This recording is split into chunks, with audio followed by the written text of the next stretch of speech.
Today is July 3rd, 2025, and today I would like to talk about air conditioning. So, in the last couple weeks, it's been hot where I live, and that heat has sort of put our air conditioning system on the fritz. Especially in those several days where we had that heat dome, it just straight up did not work, and it was uncomfortably hot, especially in the upstairs. And it's been sort of not acting quite right since then. And so we've had a couple guys come out here and look at things in the last couple days. And the only thing that was wrong was there was one wire out of place in the furnace that once it was fixed, everything's fine. It just couldn't keep up with the heat. And so this sort of got me thinking about air conditioning more broadly because of who I am as a person. And, it is a fantastic piece of technology. It makes life easier in a lot of places.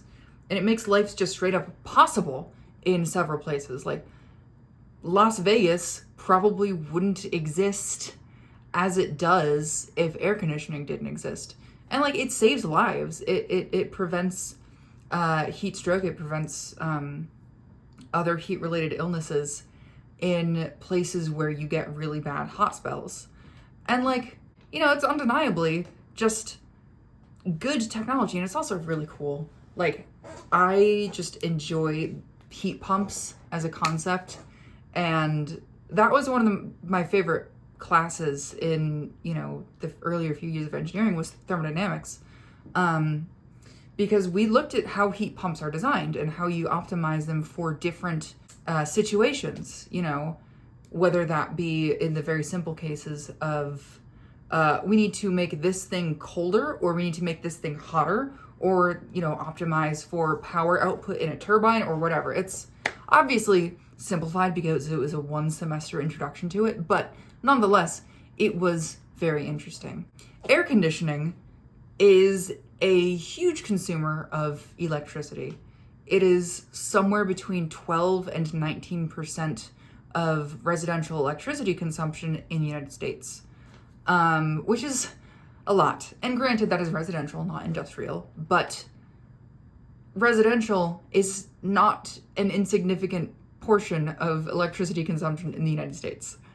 And of course, globally, it's a much smaller percentage of global energy consumption, because a lot of countries and regions have a great deal of energy poverty. And so, of course, if you have less than an hour of electricity every day, you're not going to get air conditioning. Point is, as air conditioning and other technologies and other appliances are proliferated across the globe,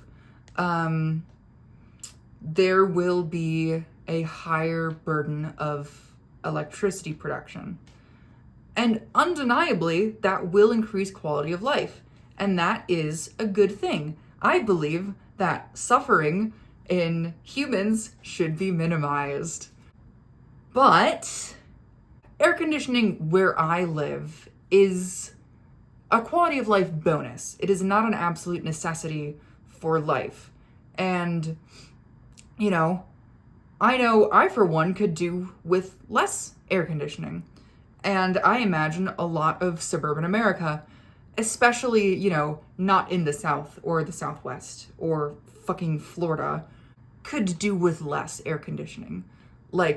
I'm not going to die of heat stroke because I'm only cooling my house to 80 degrees versus 72 degrees. The other thing is other solutions for heat exist architecturally. There's ways you can design homes to reject heat better. And, those designs don't work everywhere, because sometimes you live in a place where it's hot in some months and cold in other months.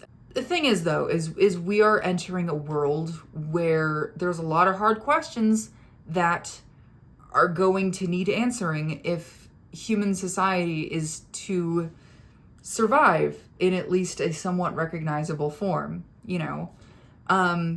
And a lot of those questions are probably going to have to do with what can we do without?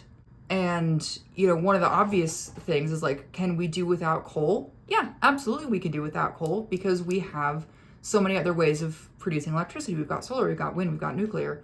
But then it gets harder when you get to things like iPhones or cars or meat.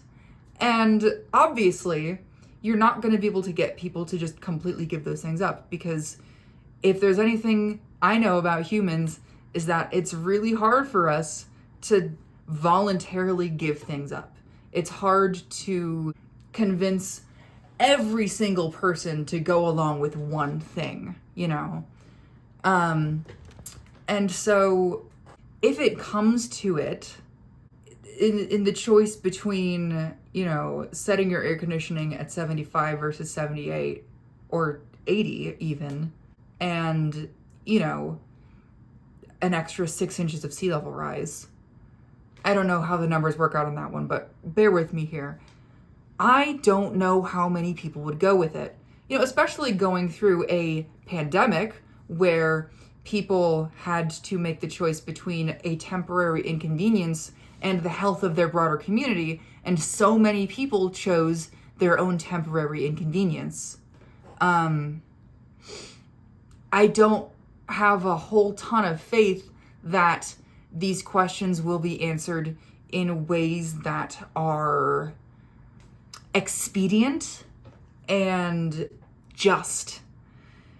Because if history can teach us anything, it's that global crises do not always get solved in a way that gives everyone what they deserve.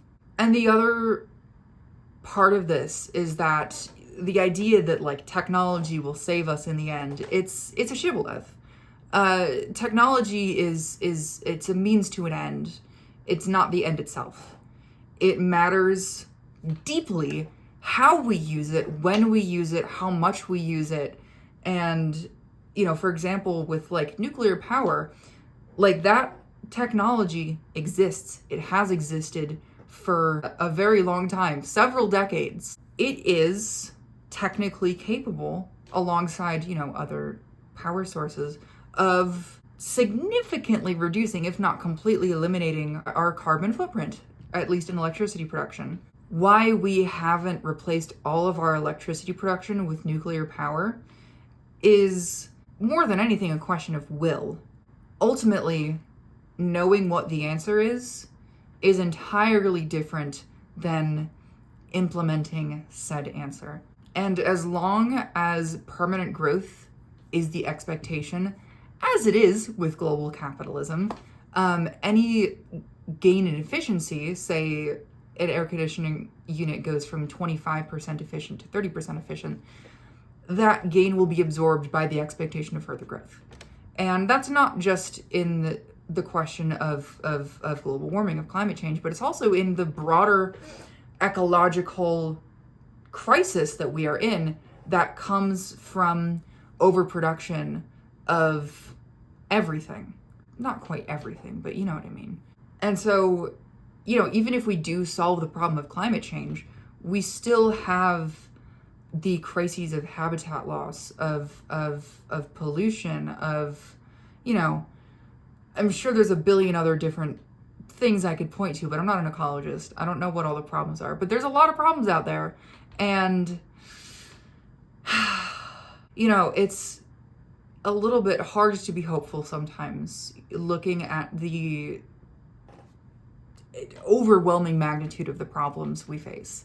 But I am heartened by the progress we have made. I mean, last year, I think 40% of our electricity production was clean. And that's crazy. That is an astounding number. And it gives me some hope that, yes, we can in fact do things that are good, but there is still a very long road ahead. In other news, My phone interview went well, aside from like a couple little hiccups. For some reason, the call didn't come through originally. Whatever. Weird. Don't know why that happened. But I have like not like a second interview, but kind of a second interview just to like get things hammered out next Thursday, which is very cool. Also, I'm looking forward to flying. Ironic, I know, given the topic of conversation in this video, but it's been a minute since I've flown anywhere.